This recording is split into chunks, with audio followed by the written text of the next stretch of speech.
Okay, guys, today we're going to start talking about chapter 9, and we're going to do 9.1 today. 9.1 talks about career opportunities.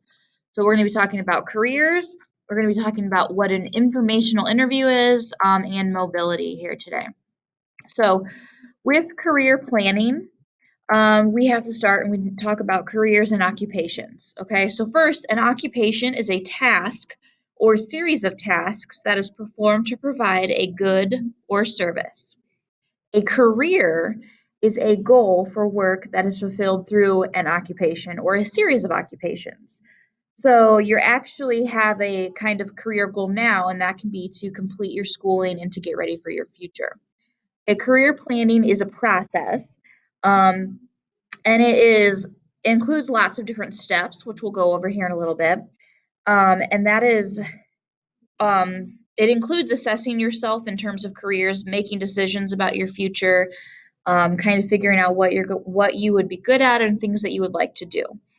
And when it comes to assessing yourself and trying to figure out what you want, you have to include your interests, your values, what kind of talents and abilities you have, and you use all of that information to help you develop a plan and in your career planning. So in the years ahead as well, some of your values and goals will change. However, you can develop new interests and abilities. Your career goals and your can also change as well. I know that mine changed a couple of different times throughout high school, and then even after high school and college, my career changed as well because I was working in marketing at a radio station, and then now I'm teaching. So things do change as well. Okay, so studying careers. Okay, studying careers is a continuing process. Uh, One of the things you really have to think about too when you're studying careers, first of all, is what would I like to do? So try to think of something that you would like to do and then start exploring options when it comes to that career. So even in high school here, if you think you want to go into some sort of business career, then you take business classes. If you want to go into some sort of healthcare field, you take more science classes. That can help you study and determine if your career goal is something that is actually going to work well for you with your interests and values. Okay, so when it comes to training, there are many different types of training that you can include when it comes to your career goals. So many careers require education and training beyond high school. You could do that through a 2-year school, which is often called community college or junior college, and they can offer you different types of certificates or 2-year degrees, which are called associate's degrees. You can go to a 4-year college or university. They have those both that are public and private. It can provide you information for many different career professions. You can go to other places as well. You can get on the job training from people. You can go to a vocational school and get training and certifications in multiple different things, cosmetology or welding, all different types of things. There are different ways for you to get the training that you need to do what you want to do. Okay, so I said that the career planning is a process. Okay, so we do have steps in that process. Okay, so step 1 is a personal assessment, and that is determining interests and values that you have and identifying what talents and abilities you have to help you kind of figure out what kind of career would match with those types of things. Your second step is an employment market analysis, and where that is going to be where you have to kind of figure out um, are there going to be jobs in that area when you graduate, and how many of them are there going to be? Are you in the right area? Are you going to have to move for your career? These are questions that you're going to have to ask yourself.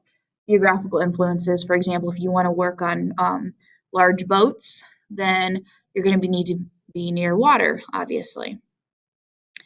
Step 3 is the application process, and when applying for a job, you fill out an application form and create yourself a resume and cover letter.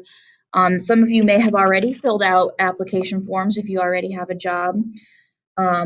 But when it comes to like having like a career, you also are going to have to include resumes and cover letters and maybe even a career portfolio.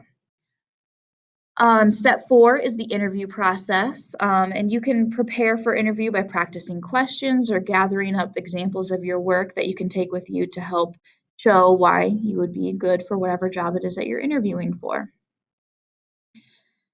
Step 5 would be employment acceptance, so you actually get the job. So what happens then? So then you have to discuss, salary and benefits, and different organizational environments, like where are you going to be located? Do you have an office? All those types of things, so that way you can fit in with whatever company it is. And then step 6 is career development and advancement. And here you have to practice career success behaviors. A lot of times you're going to have to develop strong work relationships and even more skills.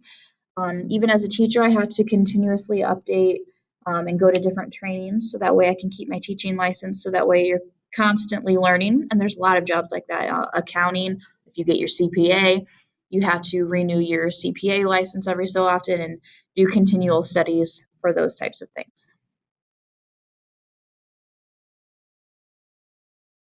Okay, so career information and sources. So there are many different information sources for career planning. You can get the Occupational Outlook Quarterly, which is you can find that online or in print.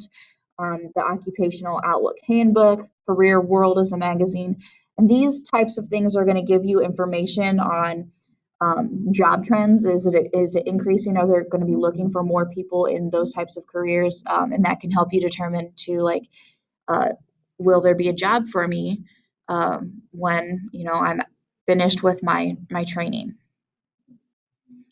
And then also, if you want to get more information on a certain type of career, you can do what's called an informational interview.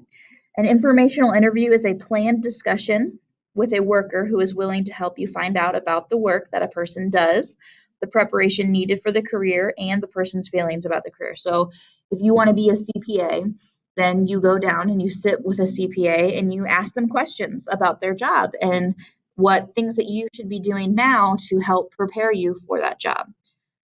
So things that you could ask them if you're sitting down with someone, it's kind of like a job shadow. How did you get your job? Um, what do you like most about your job? What do you dislike about your job? What do you have to do? What are the most important qualifications that you do? What advice would you give to someone who's thinking about doing this? So you can ask these types of questions to help kind of get an understanding of what that job would be like. And then growth career areas. So sometimes what you want to do, you may have to move for that. Okay, so when it comes to different types of jobs, sometimes you have to be in a certain area of the country or the world and able to have those jobs and careers. So you have to figure out mobility is the willingness and ability of a person to move to where a job is located. So one thing you have to think about, what is your mobility? Are you willing to move somewhere else to have the career that you want? If you're not willing to move, then you may have to think about a different career opportunity. If you have a lack of mobility can lead to location unemployment, meaning that that occurs when jobs are available in one place but go unfilled because those who are qualified to fill the jobs live elsewhere and are not willing to relocate. So that just depends. Some people are very willing to relocate and some people are not. Thank you so much, guys. You have an assignment in Google Classroom that you now need to work on.